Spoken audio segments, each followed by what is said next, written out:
is there anyone in the room who doesn't speak Polish? Is there anyone in the room? If you don't speak Polish, please raise your hand now. Thank you.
Proszę! Słuchawki, dobra.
Hello, good morning. It's our first day. Actually, the first day was yesterday, but we're starting out today for real. Before we, of course, we're waiting 10 minutes for the people to come. I don't know why people aren't punctual anymore. I would like to ask you to use those few minutes to think what we can do to make things fun, interesting, because at the end of our stay here we want to make a flash mob. So please come up with some small scripts. How will you dress up?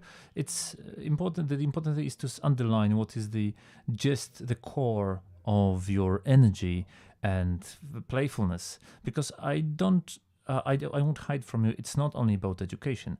It's also about to use your personal contacts and network to have fun and to enjoy this time, to sell all this in this flash mob, because all this idea of film spring was functioning only thanks to the fact that we were not only working together, but we were enjoying the time together.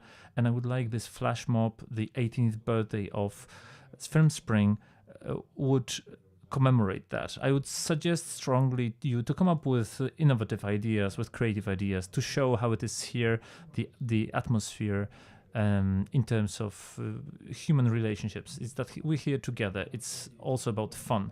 Thank you very much, and I would like to invite Jacek, who's been accompanying us with here. It's first of his many lectures, which are specified later for individual departments of audiovisual creation, and I'm so happy that you are here with us.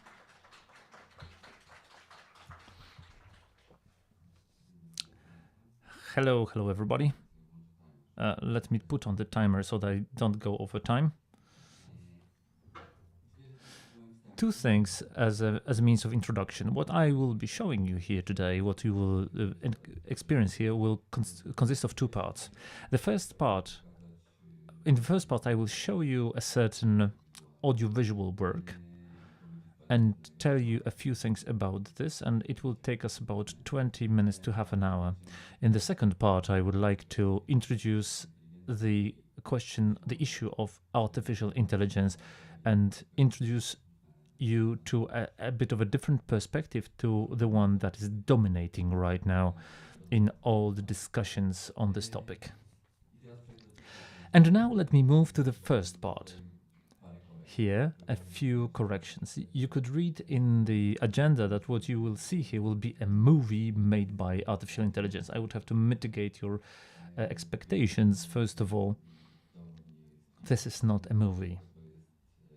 It is a movie essay. It's not even a movie essay. It's a raw version of an essay movie. It's a very work in progress thing, which you will see on the screen.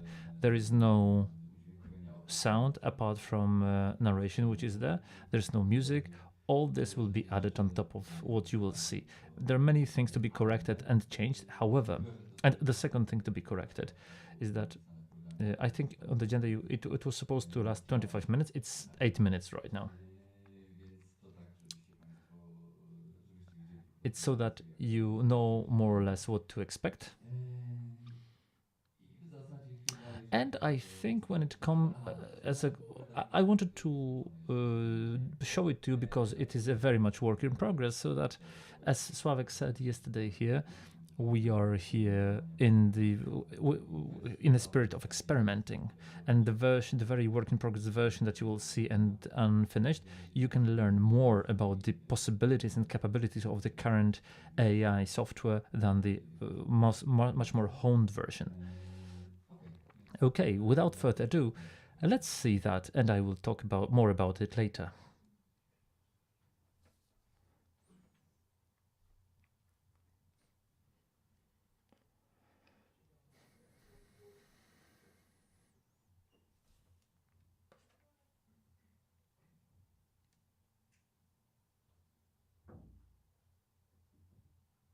Hi there. So, here we are. What you'll see and hear on this channel is all about AI. No matter if you love it, hate it, or don't give a shit, there is some stuff to talk about. Because if it's about AI, it's also about you. About the way you're gonna live and work. Soon. Very soon. Actually, now.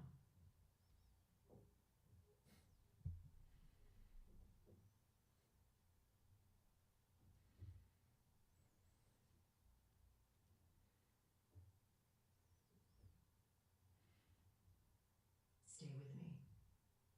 Sit beside me, please. Let's navigate this together.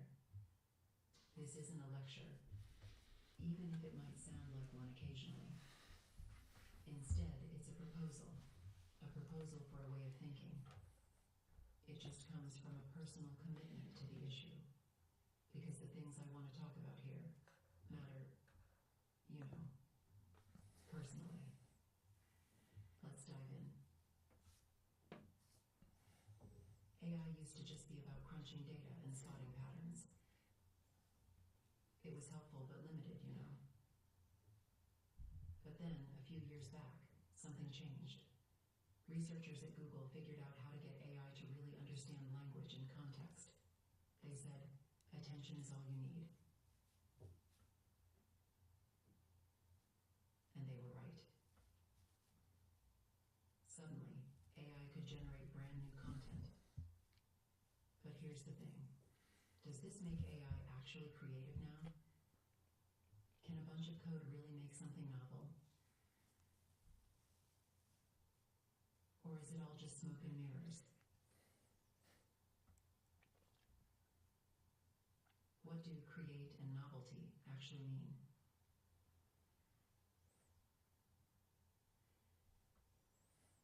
These AI systems, they don't think like us.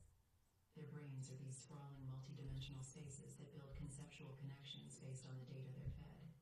It's utterly alien. But just because it's alien doesn't mean it's not creative. I mean, think about it.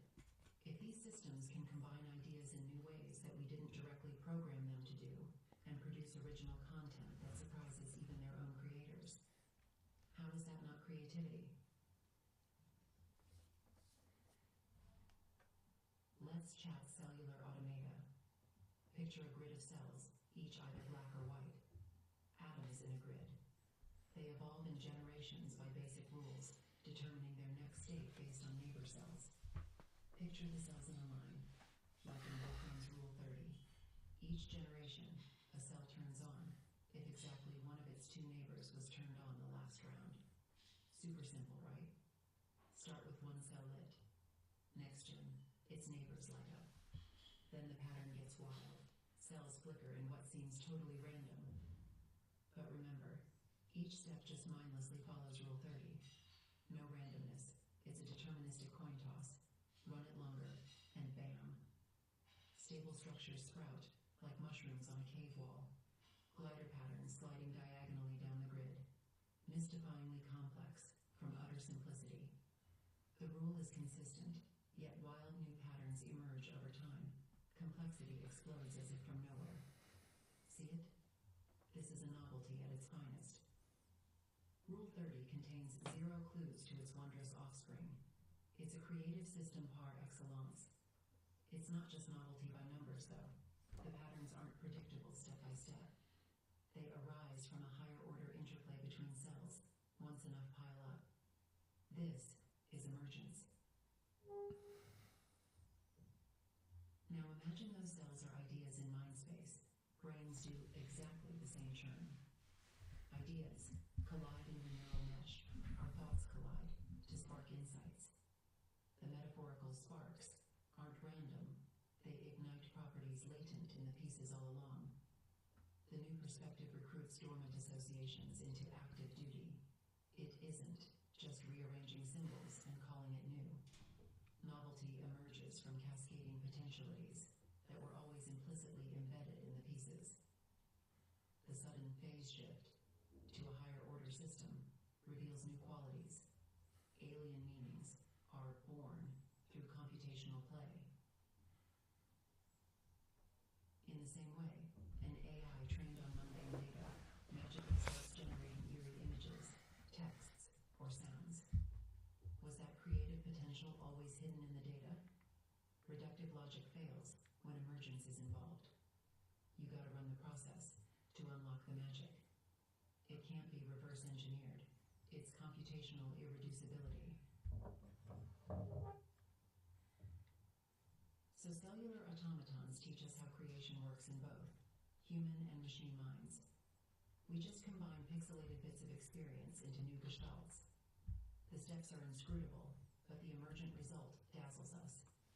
Human, machine, animal minds aren't just remixing. They're facilitating emergence, letting pieces find their hidden potentials. We sculpt conditions for this creative reaction, then marvel at its magic. But it only seems magical because we can't trace each microstep, just like watching waves appear on the beach or flocks swarming. It's all encoded in the grains of sand in each bird's instincts. We just can't track the exponential interplay. When inspiration strikes us, it feels special, but it's still just recombining mental stuff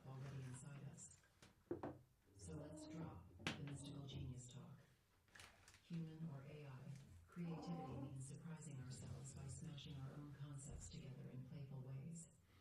And if we deny their remixes the value of true novelty, we'd have to deny our own too, right? After all, we're both just permuting parts already present in our systems. By projecting creativity's spark as some divine gift, we sell ourselves short. The cellular automata game says creative novelty is a universal pattern. Humans, AIs, animals, bugs, plants.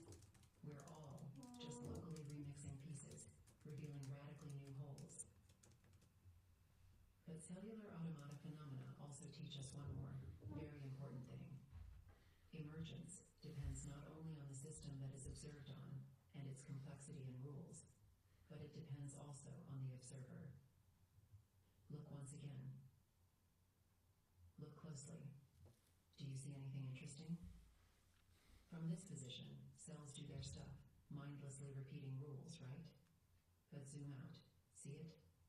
New phenomena, new attributes of the system, are not visible once you look at the details.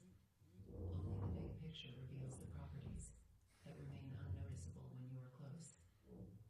Your position in relation to the observed object, the way you look at it, the place you look from, pin them down in detail. Please remember this observation. We will need it in the next episodes. Talk to you soon. Hopefully.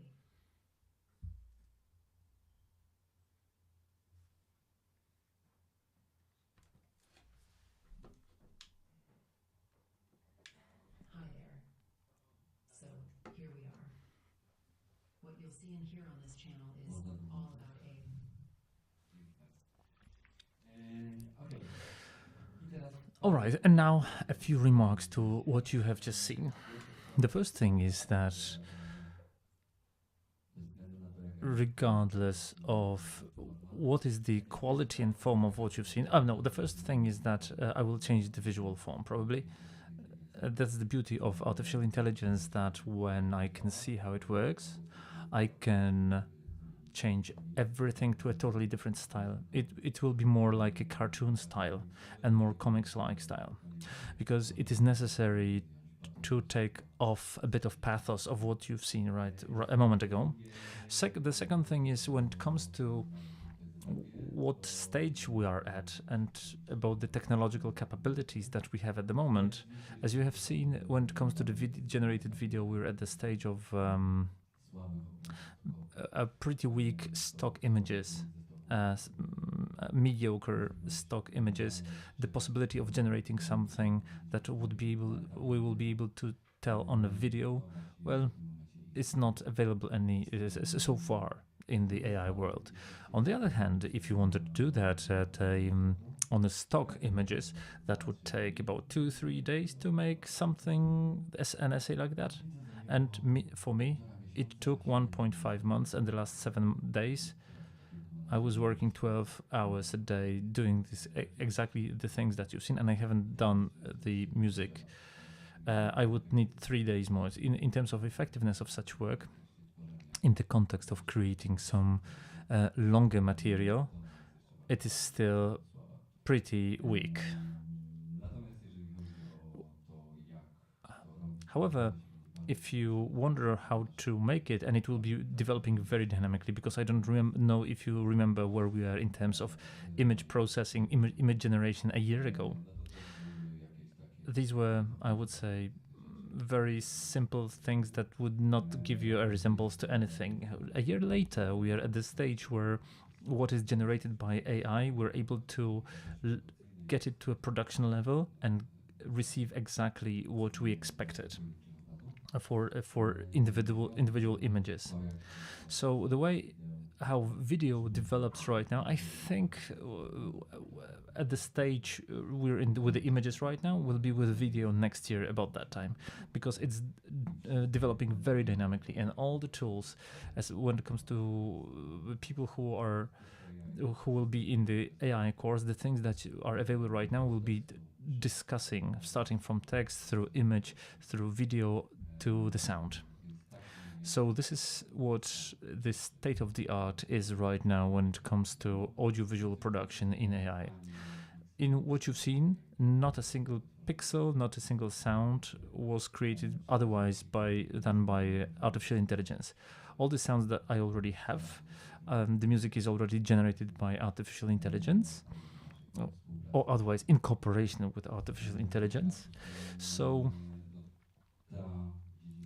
this domain has been developing very quickly. There's a lot to achieve and to learn, and how I will tell you right now. So I'm moving on to the second part. So if you've been to my online course, I think you will not learn from what I will be telling you right now. Nothing new, anything new, but if you want to stay, of course, you're heartily invited, but everybody else, please join me in my lecture. I'll be talking about the artificial intelligence in general, where we are and where we expect to be. Oh, sorry, technical break. I need to turn on my computer.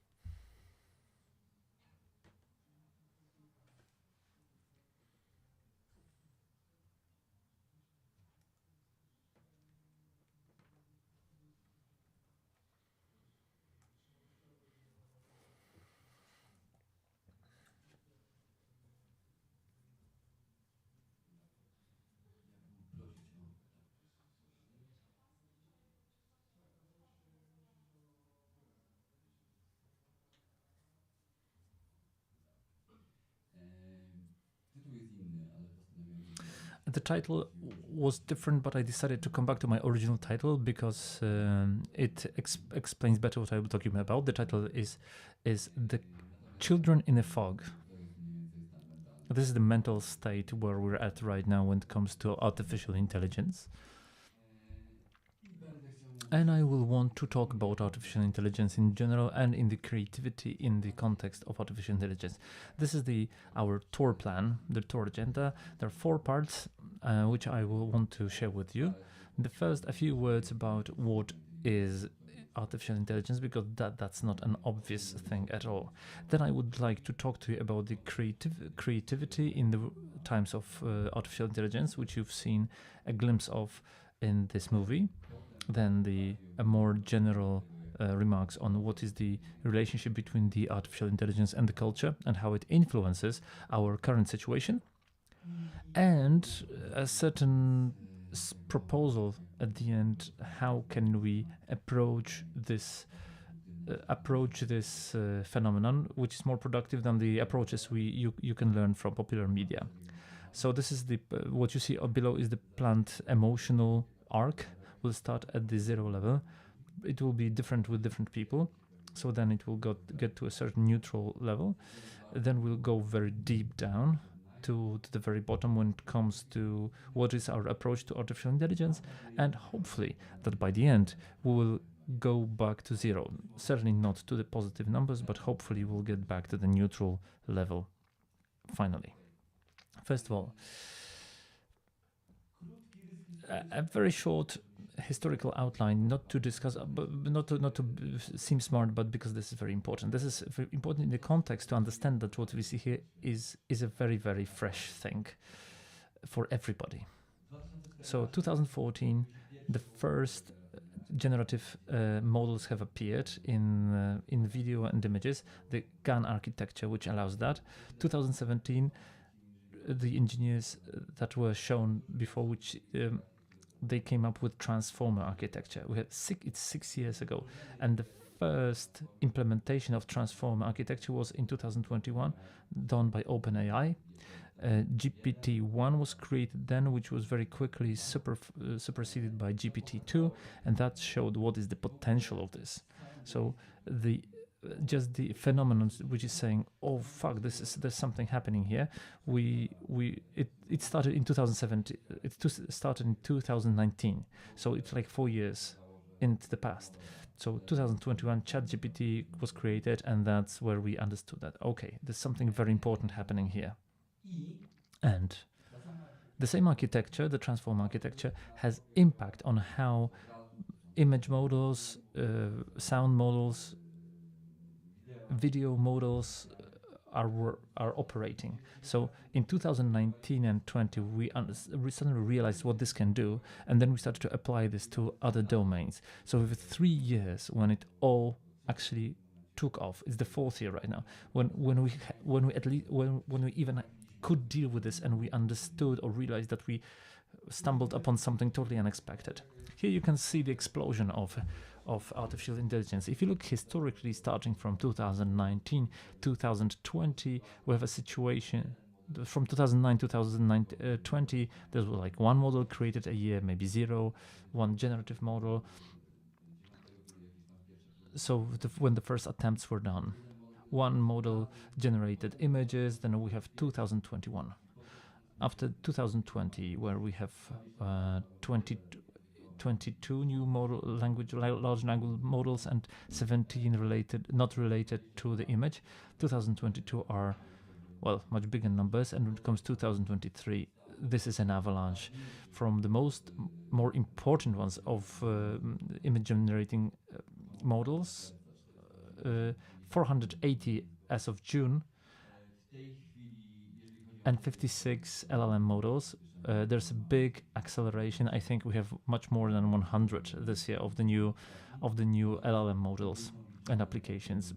We do not count here models which were created by the users, because we all have the possibility of creating our own models, both LLM and related to image models. So this is the scope of acceleration in this field that we are dealing with right now. In the movie, you heard this is emergent. I wanted to talk to you about the emergency, about the emergent capabilities, because this is the most striking part when we're talking about the transformer and what we're dealing with here right now. I don't know if you know, but Google engineers, when they were coming up with this transform architecture, they put a simple task in front of them. They wanted to do something that translates better, because they had Google Translate, which was, well, it was so-so. And they decided that they need to come up with something different. So they said, okay, the key thing here in the translation is the context. So it cannot be so that we take a word which is literally translated from one language to another. A model which translates has to understand in different contexts the words in different contexts, so it has to widen its attention. It has to take a context of several words of a sentence and wider and wider. And when they came up with it, they implemented that. And suddenly it occurred that, okay, that's how it works. It translates better. But in reality, when you tell it to, if you start a text, because it understood the text, it will continue the text itself. The leading of a thought that was discovered in a given morsel of text. And that was the first unexpected and unplanned skill of this model, ability of this model. And this is how things started. And then when they trained that on a much bigger amount of data, when GPT-2 was created, it occurred that it can not only continue the meaning, it can also continue the style of writing, because we're talking about the language model here. So it is conscious not only of the meaning, but also that you can express different things in different ways. It can understand the style and continue it. And then it occurred that it can translate, so what it was supposed to do in the beginning, but it can translate not only things to which it was trained to translate. So if it was trained on a corpus of data of the English language, it can translate much more. In the data, there were also traces of data in other languages, like German, etc., Persian. And suddenly it occurred that even though that the amounts of data in other languages are really tiny, this model can deduct from all those small morsels of data, because it knows already English and knows how the English language works. It can, from small morsels of data in other languages, it can deduct how another language would work. And suddenly it occurred that even though it was not trained to to translate into German or some other language. They didn't have, like, theoretically, it didn't have any data. It can understand and translate into a different language. Of course, the vocabulary was necessary, so it had to understand the words, but the structure, the grammar, the language was understood by the model in emergent way. So then they said, okay, if it doesn't understand, if it does understand language, maybe it could understand the programming languages, and it did by itself. And due to that, it can continue not only syntax, but a very precise syntax of a programming language. And then it was additionally trained on a code. So GPT 3.5 was created, which is the basis of ChatGPT. And when it was trained on the code, it occurred that it can not only code better, but its logical thinking abilities improved a lot, and can get more logical in any sort of expression that it generates. And this was the consequence of this additional training on a more structured logical sets. However, what occurred later was a big astonishment for everybody. I don't know if you know what is the theory of mind.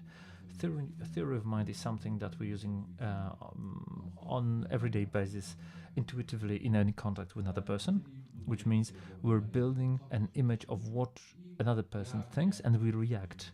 We enter a relationship basing on our expectation what the other person thinks. And it occurred that this model behaves in exactly the same way. It can deduct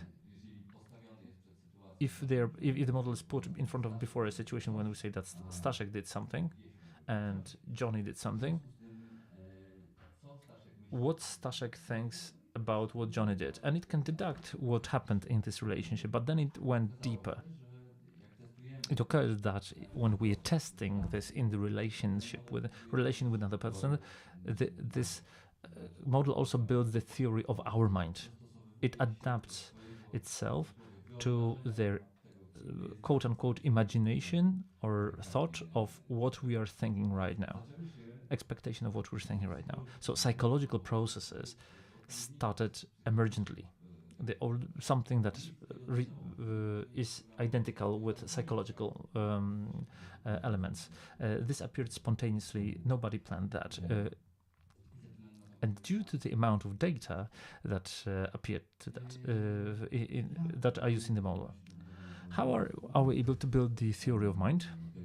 In an official paper of OpenAI, which was published with ChatGPT 4, it occurred that we also have the ability to cheat. And here the history comes from a situation when they gave to the OpenAI the model to another company to see what the threats are, and the other company gave them the model a task. Okay, try to build its replica starting from the scratch, having nothing.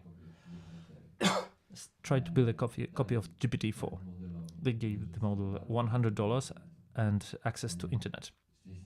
Thankfully, it was not able to do so, of course, but on the occasion when it had such a goal, this model came up with, okay, what I need information from a certain websites, and these websites are protected by CAPTCHA, and I have no access to the visual part.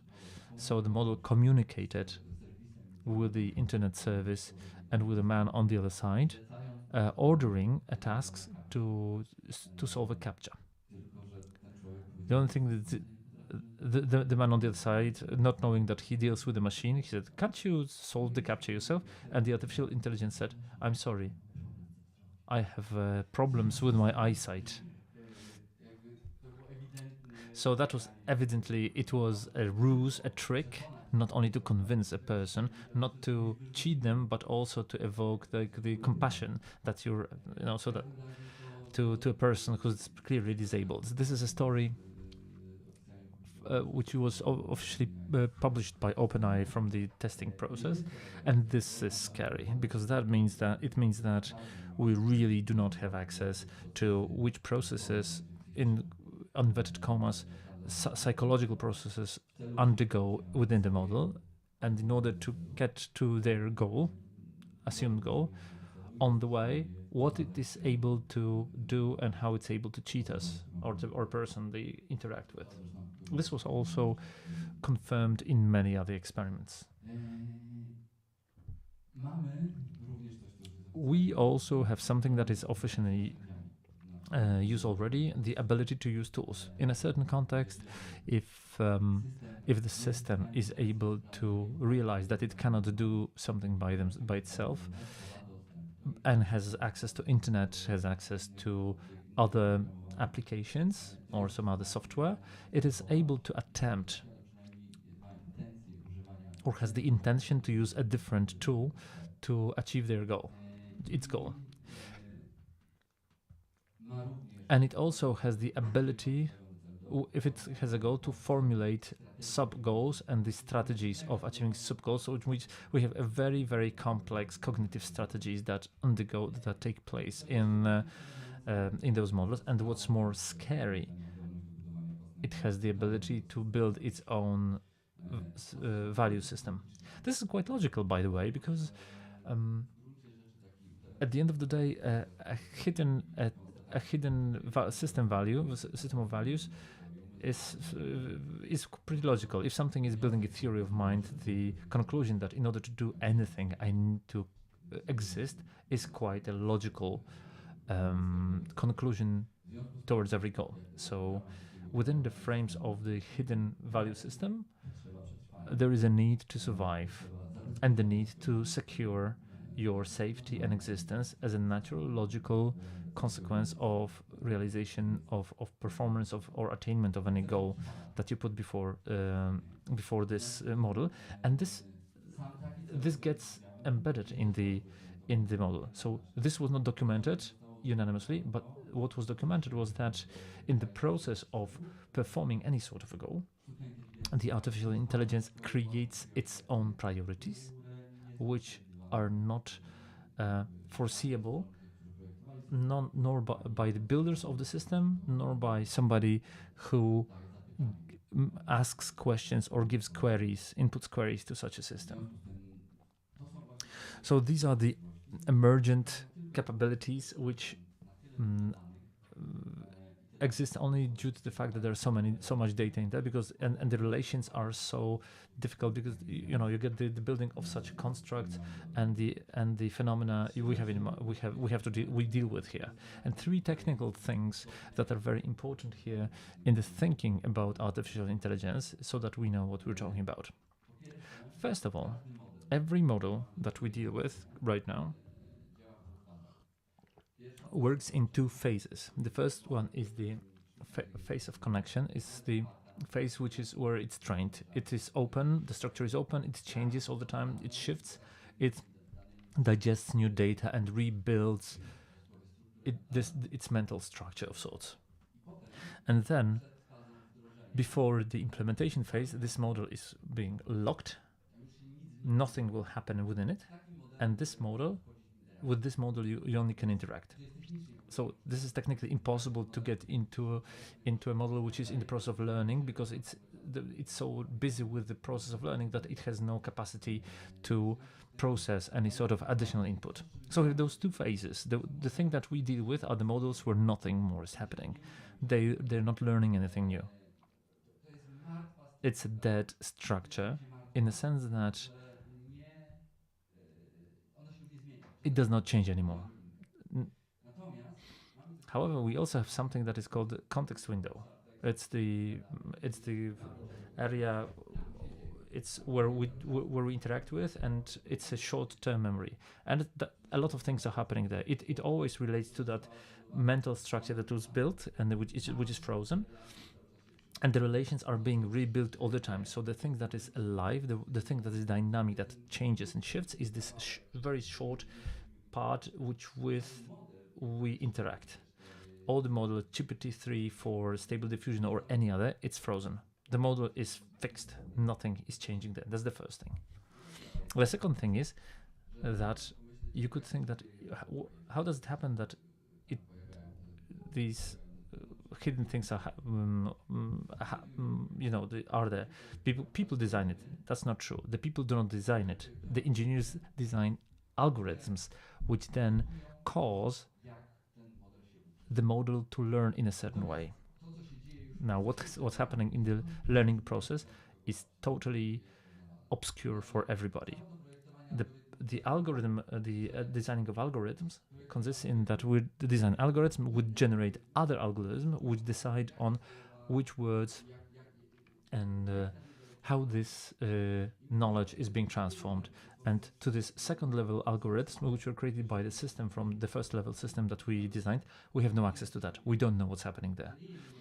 It's not that we will learn it. It's totally obscure, and we will never learn it. And that's the important thing. Is just try to imagine. It's like on the internet. You have dynamic vocabularies of thesauruses. We have one word, and we add a second word, and you have like links, which lead us to other words, which are similar in context. Some are further in the meaning, some are closer in the meaning, depending on the closeness of the words. Now, these words, the tokens that are in the system, they look more or less alike, so they cluster together into something that we can call meanings. We have something like a table. We have a round table. We have like a wedding table. We have other types of table. It's the tableness of this. That there's a certain idea of tableness, and the words that are there, they build into clusters, which then represent the idea. They represent meanings. These are not signs. This is the building of meanings which are in relations with each other, lower level, higher level meanings, etc., etc. However, on a two-dimensional area, we're able to confirm it. I won't lie to you because I don't remember the number, but the way these individual tokens are interconnected, or words in such a system, is like in 152,000 dimensions, which means this is an area that we're not able even to imagine. We can approach it mathematically, but we have no intuition we cannot have any intuition about what it looks like and what's happening there. Due to the fact, we're moving now to the third point. And the important thing is, what's important? It is said that the language models, GPT, is the stochastic parrot. Is that it's a system of self-filling that we have in our cell phones, but on steroids. The problem is that our filling system is based on individual words. Now this is based on the meaning, not on signs. So it works on the meanings, and that's the key difference between the auto text filling mechanisms and this, and that's why the emergent capabilities appear as we spoke. There's only one system that we know which works on meanings and not on signs, which does not work on recombining different signs like the computer does, but bases on something that is hidden under those signs, on the meanings. And there's only one there's only one word in our language for this, and this is the mind. So we do not have a better explanation of what is artificial intelligence. It is a sort of a mind. However, it's very easily to get anthropomorphic here and to believe that it is like human mind. I will talk about it a bit more later. It is a bit of a mind, but it's absolutely not a mind that is comparable to human mind. However, this distinction, please hold this distinction in your brain, in your mind. And now we're moving on to the two basic mistakes that are made in the understanding of artificial intelligence, and also two most popular approaches to AI. The first one is that artificial intelligence is a technology. In my view, artificial intelligence is to technology like literature is to grammar. Yes, technology is a foundation of what artificial intelligence is. However, what was created through the introduction of technology, just like you put literature by using grammatical rules, but you cannot deduct it to reduce it to grammar. The AI models are not reducible to technology, even though they're based on technology. They rework they rework ideas. They work on a totally different levels, and you have a number of cognitive errors if you treat AI as technology. Technology is a tool. Technology is treated as something that we use. When we're getting at a higher level, then it stops being quite obvious.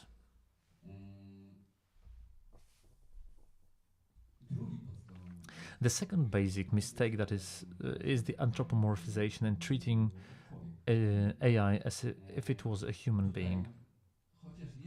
And even though it is a sort of a mind, as I said, it is not fully a human mind, because the processes that are behind the creation of meaning and working on the meaning are totally different from the processes that stand behind the creation of meanings and generation of meanings in human brain. It is a cognitive architecture, but it's only one cognitive architecture that works to a certain level, and we have a lot of cognitive architectures like that in our brain. So at this moment, it is a second very important difference from the point of view of artificial intelligence. Therefore, but in conclusion, AI is to human brain as an ant mind or dolphin mind is to human mind, or to a brain of God. It's an alien mind. We deal with aliens who are living on our planet, and right now we're trying to get into interactions with them. So I think this is the metaphor which is most adequate to the situation we have right now. So to sum up this part of my lecture, we totally don't know what artificial intelligence is. We have no language for that. We have no comparison. We have no precedence in history. It's a new kind of being. It's a new kind of mind that we are starting to interact with right now. We don't know exactly how. We don't know what will happen, where it leads. So we're like children in the fog. That was the title of my lecture. There are things that I would like to go through very quickly. I want to get to an alternative to what we have right now. What is our environment? What something was a garbage recently, the overabundance of data. Sławek said yesterday that nobody wants our movies because you have so many movies on the market of all sort of content, text, videos, images.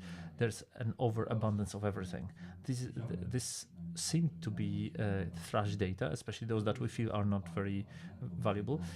But they're extremely valuable because they are used to train the artificial intelligence moment. So the more you have, the better the models, even if this is trash content. So it suddenly occurred that it is very important. It is a very important asset. The second thing, a very important element that you have to take into account, is not only corporations, but we also have the strongest open source movement that has been operating in history in the context of artificial intelligence to the level that whatever happens in open source in models is able to compete with very well with what corporations do, like Google, OpenAI, Microsoft, financing to the Microsoft, or financed by Microsoft, Facebook, Meta, or X. So open source competes with everything that would be created in any other point, and it's matched by open source initiatives.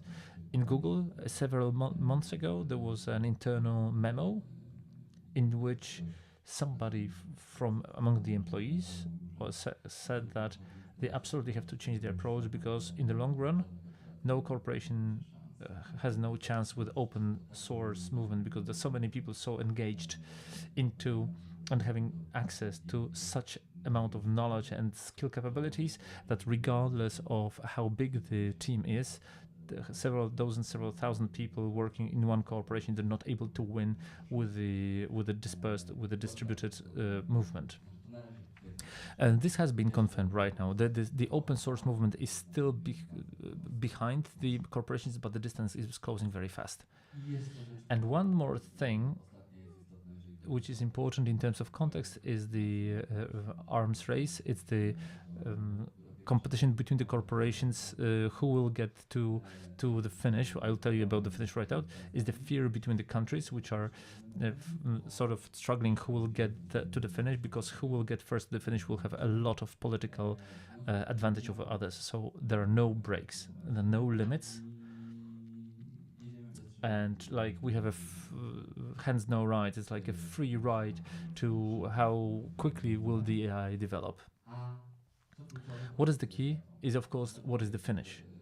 The finish for us, because not the finish at all, for us is AGI, so artificial general intelligence, a system that is able as one system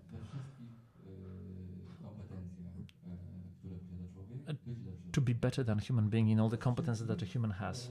So, of course, all of them is a bit nebulous. So some scientists say that it's a system that will be better, intellectual competences than a human being. Some that it's about acting in the world. It's about acting in the world. So embodiment is also necessary, but robotics is also really got into taking part into this arms race, and it's developing very fast right now. So due to this, there is a question, and it's an open goal that we want to, that's something that the governments want to build, the corporations want to build. They want to build a system which surpasses human beings in all sorts of skills. And attention, that means also that they are much better than human beings in the capability of development. So reaching that level means that these systems will be developing by themselves, but they will be developing by themselves outside of our control, because we do not understand how they work. So we do not understand how they will develop further. And we, knowing that we are sort of going full speed to a situation when we're building a system which will be independently developing independently of us without any control whatsoever, we still do that. So that's the context of the situation. Max Tegmark, a physicist who works with artificial intelligence, he discussed certain safety valves or certain fuses. Yeah, they were defined by several specialists several years ago. There were 4 safety barriers which we should not overcome. We should not give such capabilities to AI, because that may end up very badly for us. The first one, let's not teach SI to code. The second one, let's not give SI access to internet. Too late. The third one, let's not teach SI human psychology and emotions. Much too late. The Facebook trained their system so well that after 67 likes they can see all the preferences of a certain person, be it religious or sexual, etc. So this is gone. And the fourth one, let's not allow machines to steer other machines. Too late. We have access, we have API access, so the possibility to steer of other systems with AI, it's done already. So the systems that we have, GPT-4 right now, with code interpreter and with plugins, this is exactly giving a machine to steer other machines. So all the fuses, all the safety barriers, they're already all in the dust. So right now we have 3 fractions of people in terms of approach to artificial intelligence. So the first one are doomers. So including some very serious scientists, there are people who believe that the probability of a global catastrophe is 100%. A lot of kids. I have some kids. I have one who's actually soon to go into the workforce. I struggle with how to advise him about a career when this technology exists and will only improve. I'm just curious, when you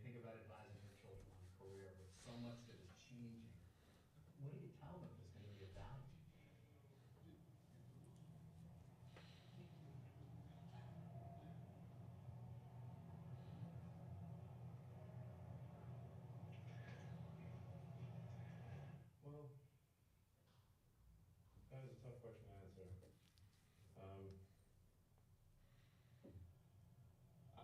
I guess I would just say, to sort of follow their heart in terms of what they find interesting to do or fulfilling to do, and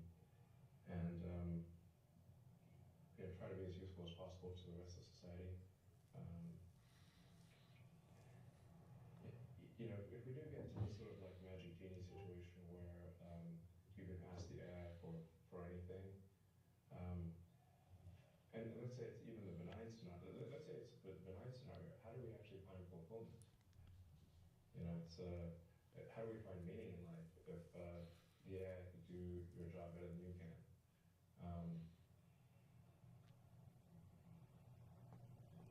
I mean, if I think about it too hard, frankly, it can be just disparaging and demotivating. Because I mean, I go through. I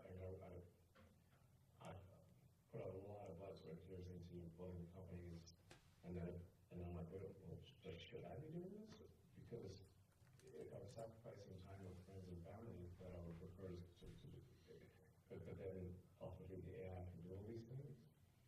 Does that make sense? I don't know. To some extent, I have to have deliberate suspension of disbelief in order to remain motivated. Deliberate suspension of disbelief in order to stay motivated. Człowiek, który się tym zajmuje, So the man who deals with this says that he needs not to think deliberately about what will happen, because it will be demotivating. There will be no sense of doing anything he does. So it is tough, but it can be better. And here I wanted to go directly into the topic of creativity, which impacts our approach to artificial intelligence, which we can have.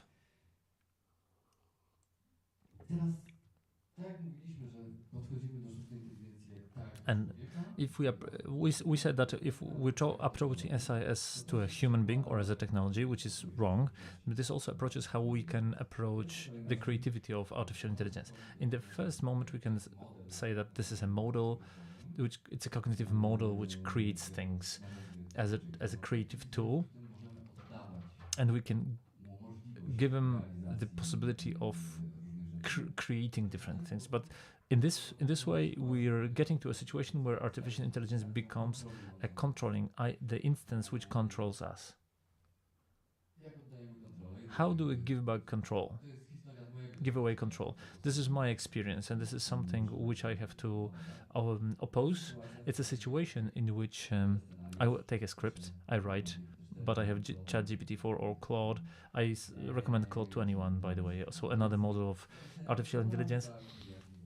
And I have a dialogue which it doesn't really work well. So I'll ask artificial intelligence to improve that. It improved it. I did work, I wrote a script, and it sort of honed it in this way or another. Then I can go on. I'm getting to a scene. All the scenes are getting together very well, but this one scene doesn't work very well. So I came up with that scene. Oh, that's fine. I'm taking it. But then, if it came up with one scene and it worked pretty well, maybe I would be able to have all the script and then make it write all the scripts, and I will take the fragments that I like. And then, in this way, 100% of my activity has been transferred, has been subcontracted to artificial intelligence, and I will be just the curator, a person who selects from what was offered. And now, it's not quite an obvious thing. It's not a bad model, because the question will be, is a curator an author? And the answer is not unanimous, because in the artistic world, the curator is an artist. He builds the context. He brings things together. They bring the certain communication and a certain meaning. But on the other hand, the director in a movie, I don't know if he's not just a curator, in a way, if you look at it this way. People do things. I'm not, and he just comes, okay, I'm taking this, in the editing room he says, this scene is very good, okay, it works. So also this reduces director to the role of certain curator. So it's not said, it can be said that a curator is not an artist, and that when we approach this in such a way, we're not creative. But two questions arises. So if I'm to be the curator, but maybe the artificial intelligence will be a better curator than me. Maybe it will select better the fragments, and maybe I could outsource the role of a curator also to the artificial intelligence. But what's more important, the final curator is always the end user who said, I like it, I don't like it, tastes good, not. I'm taking that, I don't buy that. So why do you need any intermediary whom you would call an artist? You do not need to have anybody in between. So the artificial intelligence is the final end user, and there's nothing needed in between. So this is a script that is being realized in the musical world right now. We have a situation when we're in the first of all, we have a situation where somebody did, I don't know, you've probably heard about that. There's Drake and The Weeknd. There's a fake of that. There was a musical piece done. They liked it more like the original Drake, and the first reaction is that no, we're blocking that. The publisher said no, we cut it out of the internet. The second reaction, from the economic point of view, is of the publisher saying, okay, why should we pay to Drake? I mean, the same goes with the actors. Let's train artificial intelligence on the actors, and let's make our own Drake CD. So in the first stage, but then we have Spotify, we have the distributor who says, why are we to pay the publishing house? We'll train the model ourselves and we'll make our own Drake. We do not have the publishing house in between. And in a moment it will be so that the end user will say, why the fuck do I need the Spotify? So I can take an artificial intelligence moment. I want to say, I want a new Portishead or a new whatever, and they will get it. Fantastic. So everything in between is being eliminated. The final curator, the final author and curator at the same time will be the end user. The conclusion is such: in the moment where we treat creation as a product, as something to be consumed, as something that is to taste good or smell good or whatever, at the end of the day, we stand no chance. We're done for. Providing products or semi-processed products or or raw materials is something that where we will be supplemented by artificial intelligence. As long as we treat creativity as a product, there is no logic which would make the artificial intelligence not to supplant us in any sort of activity. But there is an alternative to that. It's not a new alternative. You can approach creativity not as a creation of products or products of culture, as they say, which are for consumption, but as a means of communication. The creation where the creation is about the relation between the one who speaks and the one who listens.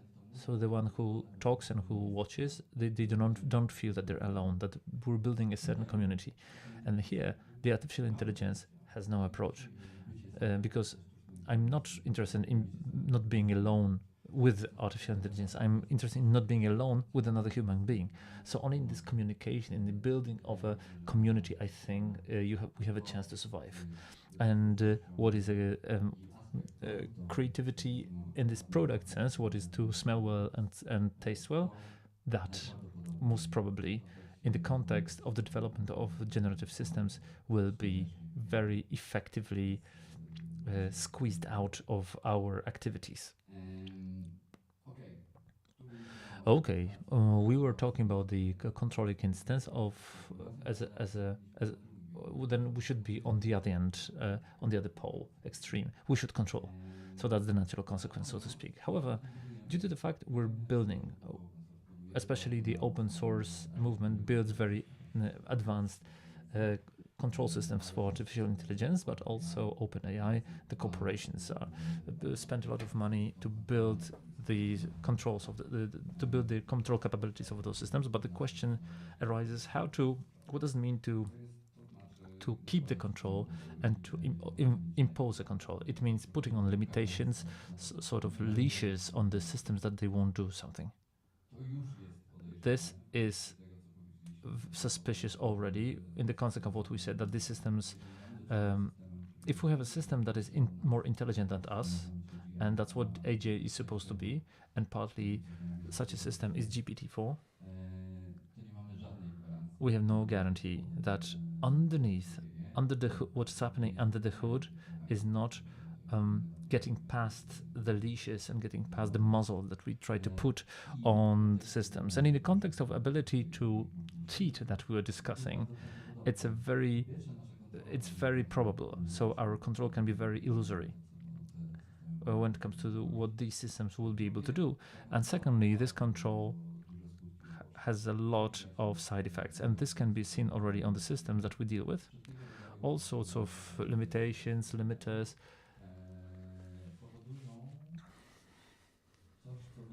cause something that looks like lobotomy of those systems. These capabilities, these skills, the abilities of the creative abilities, which we also want them to retain. That's why we build it as AI. The logical skills are being limited as we put on the muzzles, which are supposed to secure us.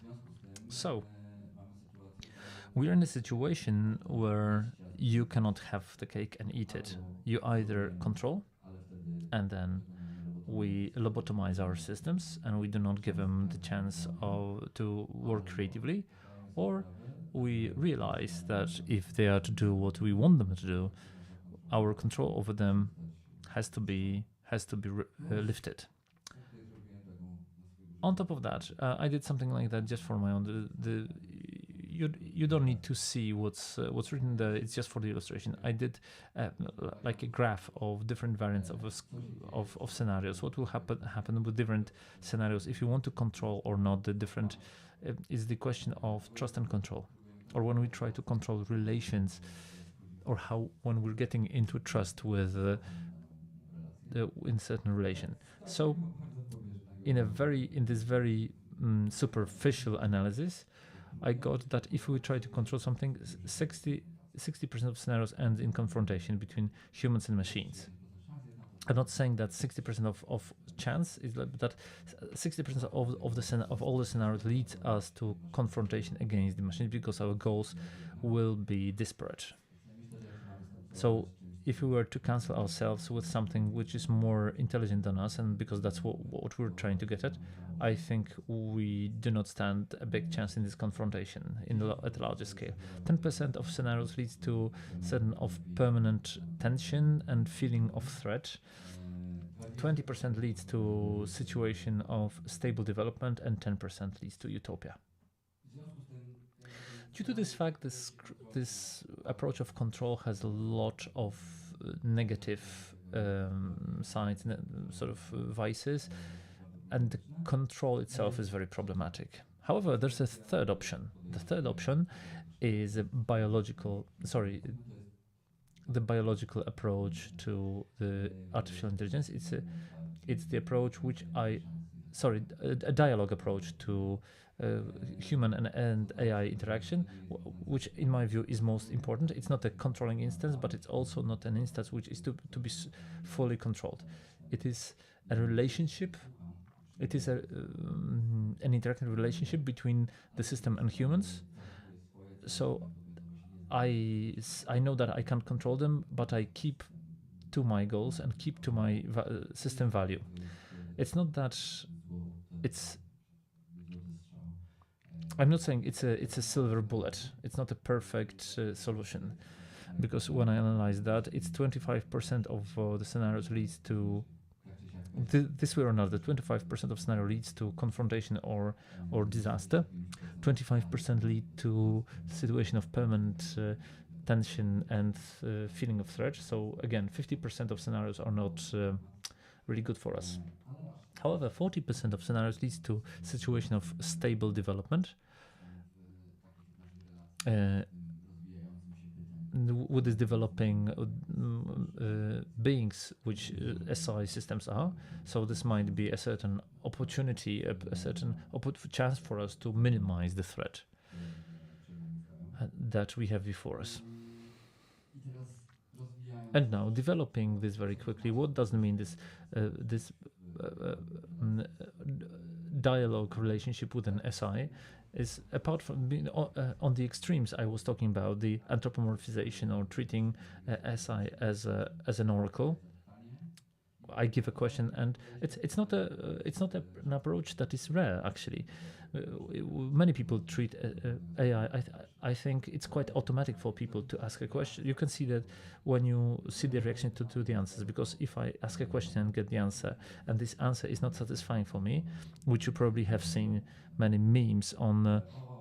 Oh, well, it produces such a bullshit, such a threat. It's so funny, ha ha ha. It makes no sense. This system doesn't work. Then, albo złość. or for example, the people are angry that that the answer makes no sense. This is the representation of anthropomorphization of SI. We think that it thinks like a human being, and if it doesn't give me the answers that I want, it means that it's stupid, I zakładamy, and we assume that this is a system which ale to nie znaczy, thinks in a different way, w każdym razie but it doesn't mean it doesn't think. So on one hand, you treat an SI like an oracle. Unfortunately, this is all the corporations are pushing us in this direction, because by limiting the strange answers, instead of saying, listen, this is an artificial intelligence system, it will be always cheating because it lives in a different world. It works in a different way. The corporations say they try to limit, to make it a useful tool. So they limit all the strange features of the system, putting on different filters, leashes, etc., leading to a situation where we expect that the system understands us as a human being would understand us. And that activity, this corporate activity, leads to anthropomorphization, and this is the approach which is very common and widespread. On the other hand, we have treating artificial intelligence as if it was just a technology, which we are to use just like any other technology. We said that this is not exactly how it works. When in the dialogue approach, we can have 2 points of view. The first optics is like we can use SI as a mirror, a bent mirror, an active mirror, where we reflect what we want to achieve. We have a certain idea, I put it into the system, and I get a return to my thought, which gives me a different lighting, a different approach to what I can see, a different approach to what I put into the system. So this is a certain mirror. The same applies to images. The same applies to generating video. On the other hand, it is a very useful and very fruitious SI is to treat SI as an environment. It's a certain mental environment which we can explore. We can enter that environment. We can roam it. We can experience it. We can locate ourselves in a certain place, and what the system generates in that place, and that there we can discover things in that system, and then we have a certain we play a role of explorer of artificial intelligence, and it's still a dialoguous approach which does not superimpose how the system should work, but also does not accept unconditionally what the system spurts out as a final truth, as an oracle. So I'm just discussing with the model. I'm checking what's inside, how it works, what's interesting in what it wants to tell us, and I accept it or not. What I will do with it, it's my business. I'm in a relation. So on one hand we have naive approach. On the other hand, we have engineering approach, which is controlling approach, and between them we have this inspirational approach, where we're looking for inspiration in the systems, or exploratory, where we're trying to check what the system or what this mind, what the mental that is there has to say. And that's what I wanted to suggest which I believe in the creative activities takes place. mogą się sprawdzić w szerszym And they kontekście. work in a different context. I ostatni And the final, I would etap say, tego stage release of what I wanted to tell you is I wanted to point your attention to the fact that what we are dealing with right now is kwestia szerszej zmiany paradygmatu. is a wider change of a paradigm which takes place right now. The paradigm shift has been taking place for the last 20 years.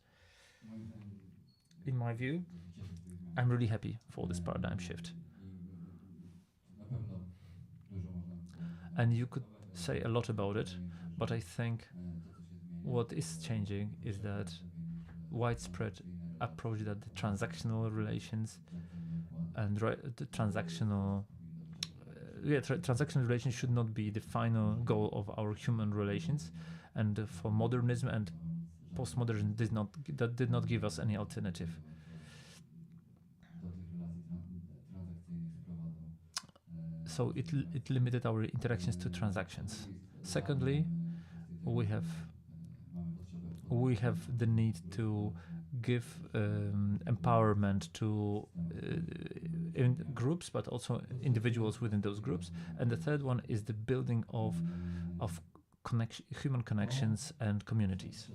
These are the I would say my assumptions for this. First of all, I don't know if you're able to note and if you agree with, you could observe or you agree with those phenomena, but the first I can see the wariness with nihilism and the feeling of existential threat. So it's not only about AI, but also about the environment, etc., etc. The second one, the open source movement, which consists in sharing, which talks about relationship, but about non-transactional approach, which is stronger to today than another one. The third one, how Discord works and how it's non-centralized it's dispersed, building communities of sharing, and how quickly this platform is developing. It's a symptom of something bigger.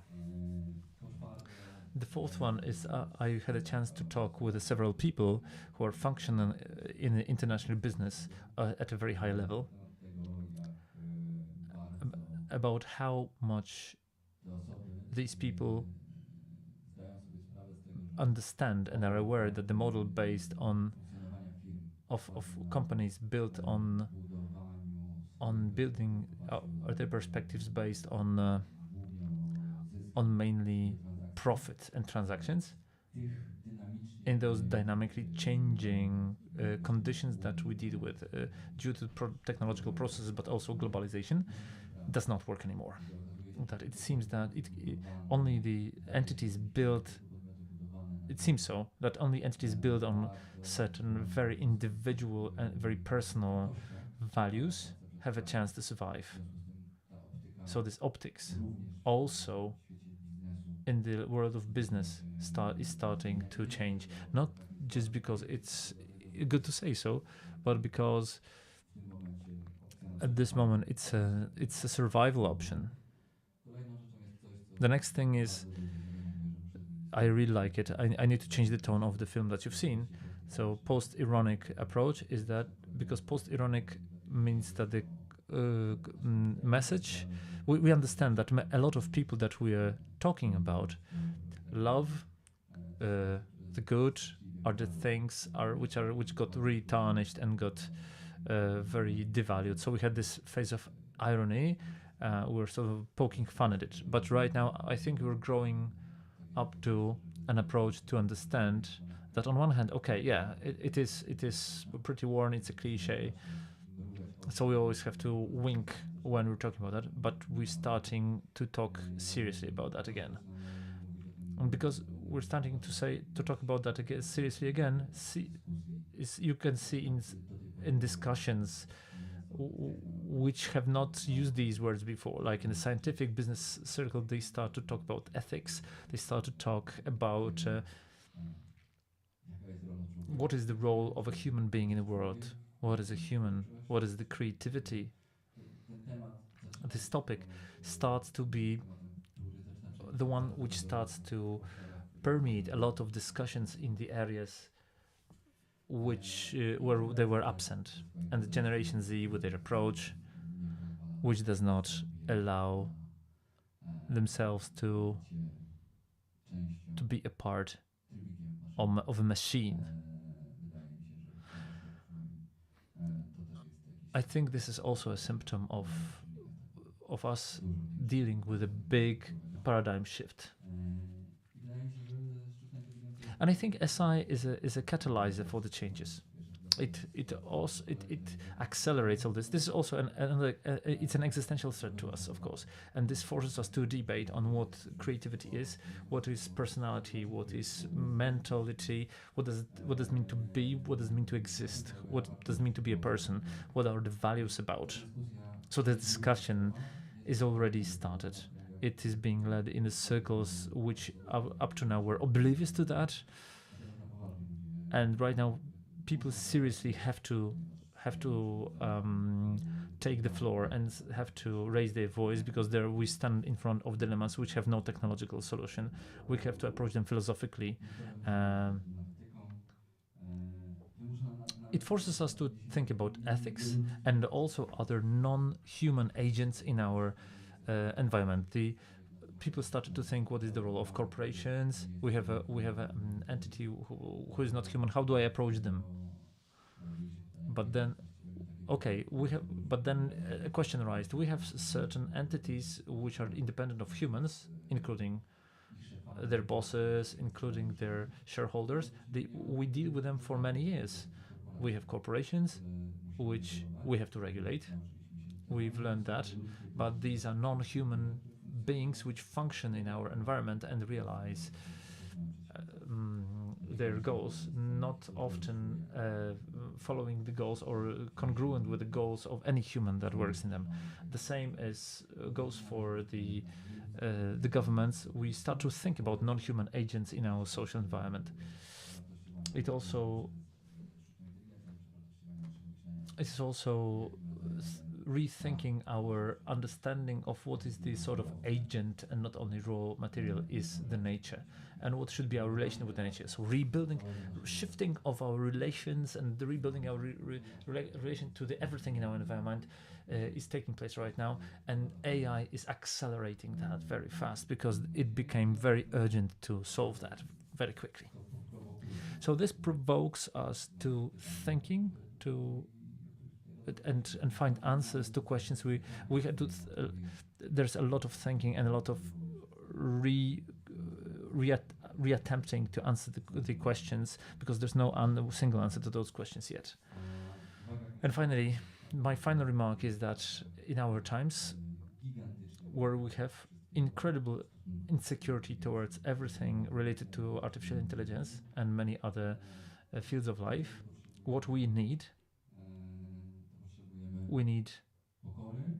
humility. We need to understand that we're in the fog, but we also need insolence, a childish insolence to explore, to test out new things, not to close ourselves in our mind and say, I don't know anything, I don't know where it goes. We need to go forward. So we need to be insolent, but in insolence which is not arrogance. Arrogance is the approach which says, okay, I'm doing my stuff and I don't care about anything. And insolence in this context in which I'm using it is, I'm doing my stuff. I know it has consequences. I take responsibility for that. I don't know what will be the consequences, but I'm trying. I'm doing my stuff. I'm trying. We need insolence and we need humility, because we are kids in the fog, and it's important that we select the direction ourselves, the direction in which all this is developing. So let's try to have impact on this by exploring and entering into other relations with AI systems. Thank you very much.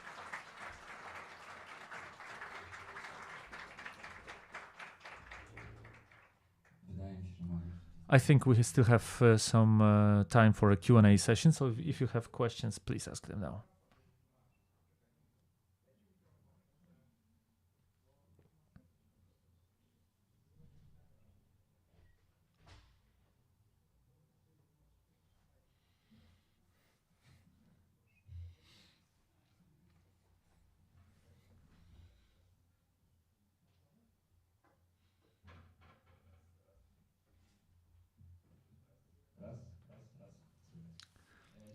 Hi. My question relates to the movie that you showed in the beginning. Did you create it in cooperation with AI? But I wanted to ask you, how do you create a script for this film essay and to this series of such film essays? Are you creating that? Is the script made by you? And you give a certain control to the artificial intelligence over that, like a very delicate one? Or is it created by artificial intelligence and it controls the script and you're just the curator?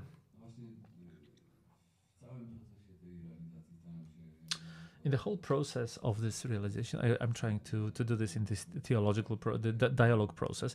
And in terms of script, concretely, it looked like this. I had 8 hours of lectures on AI, which I recorded. I transcribed that with one system, and transcribed that with one system, and then I put it into Claude, all the 8 hours of my script, and then I asked Claude to, together with me in an interaction, to write out of this material an article.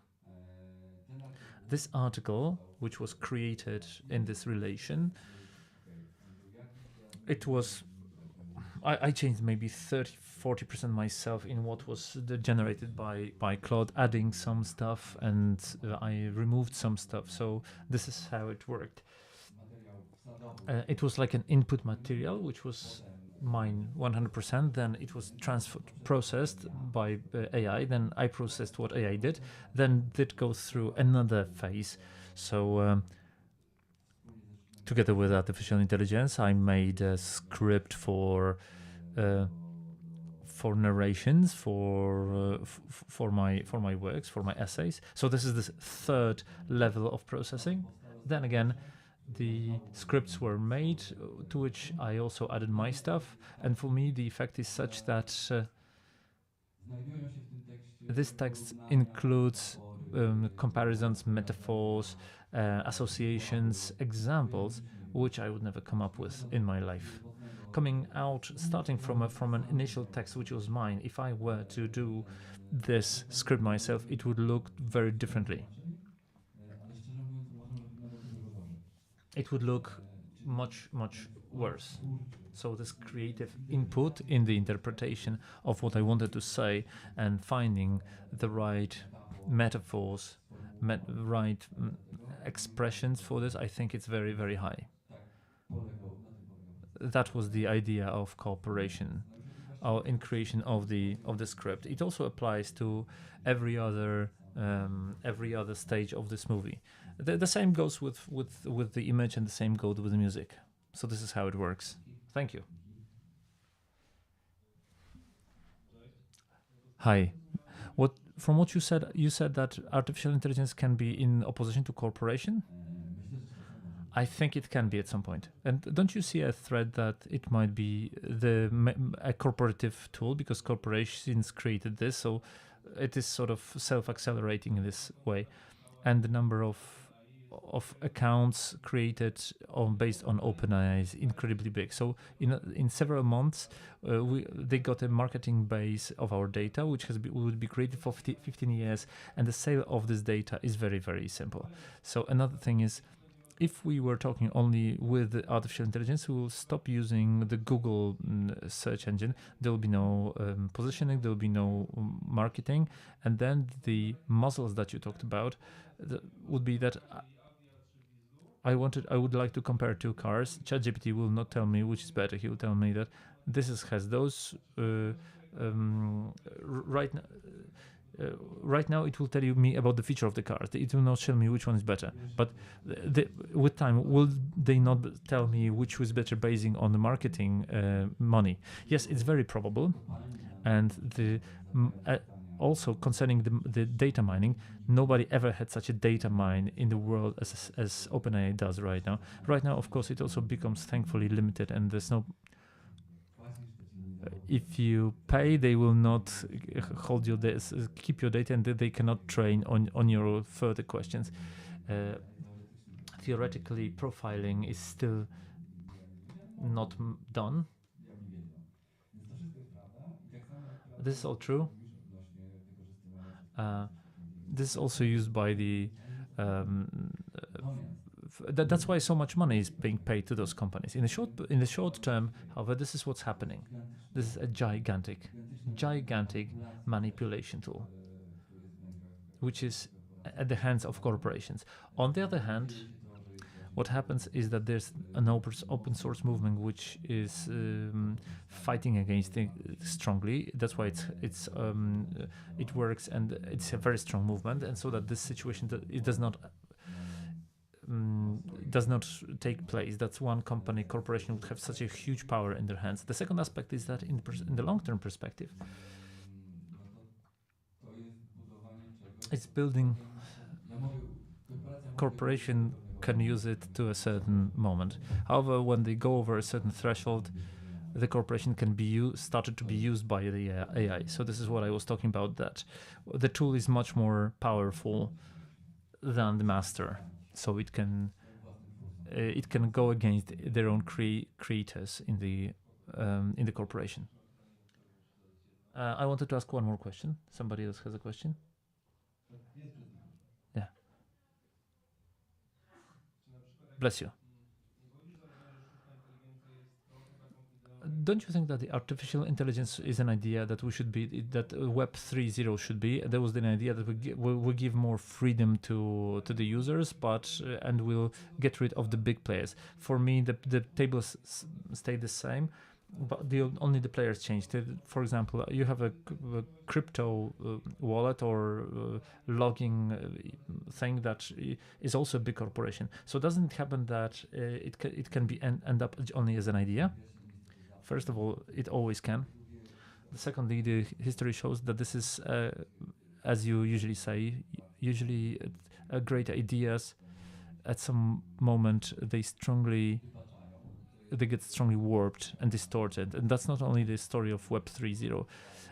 It's this history of crypto or of NFT.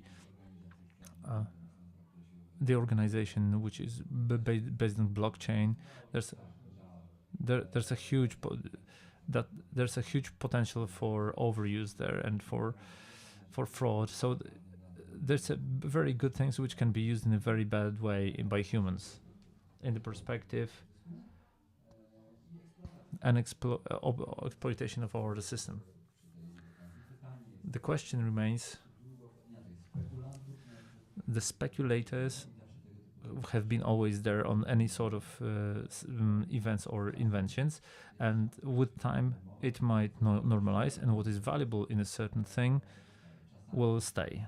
It used to happen like that sometimes, so hopefully it will also be like that here. However, I have no idea. I have no idea how it works with crypto, with other things. I believe that if somebody says that they understand what is happening, they have no fucking idea. Thank you.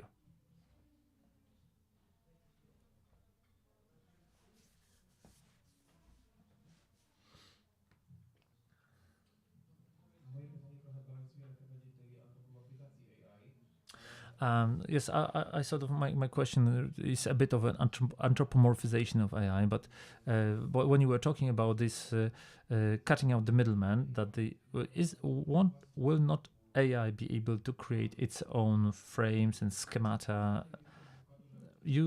From what I understand, with AI you can ignore that, but if there will be like first, second, third AI, you can have something like that. One AI will be the publishing house, the other one will be the Spotify, that will share between themselves. What I was saying is a thought experiment, just to show you that all sorts of middlemen can be cut out, because they can be unnecessary, because one system can be the creator, the distributor and supplier of any content, of any product, and the artist, of course.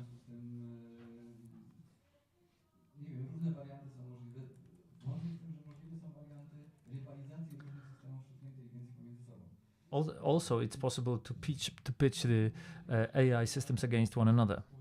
So will they create their own communities and social interaction between themselves? That's a very interesting question, and there's also a proof that it will happen. There's a paper on that.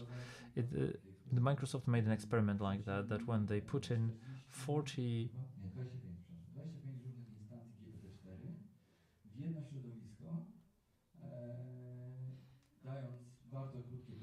they were giving a very short giving like a number of persons to the system, giving a very short backstory. A different instance of GPT-4 was behind every person, and a short backstory information what the sort of environment it is. It was a 2D environment of a village, which elements are there, and who is also in that environment. And these systems, these instances of GPT-4 could get into interactions with one another. And what started to happen there, they started to build social relationships between different agents. Somebody decided to throw a party, somebody else was invited to that party, the other agent started, there were some disagreements between some of them, some agents, some others started to make friends and do things together, etc., etc. So this is already sort of, there is some proof for that. Thank you.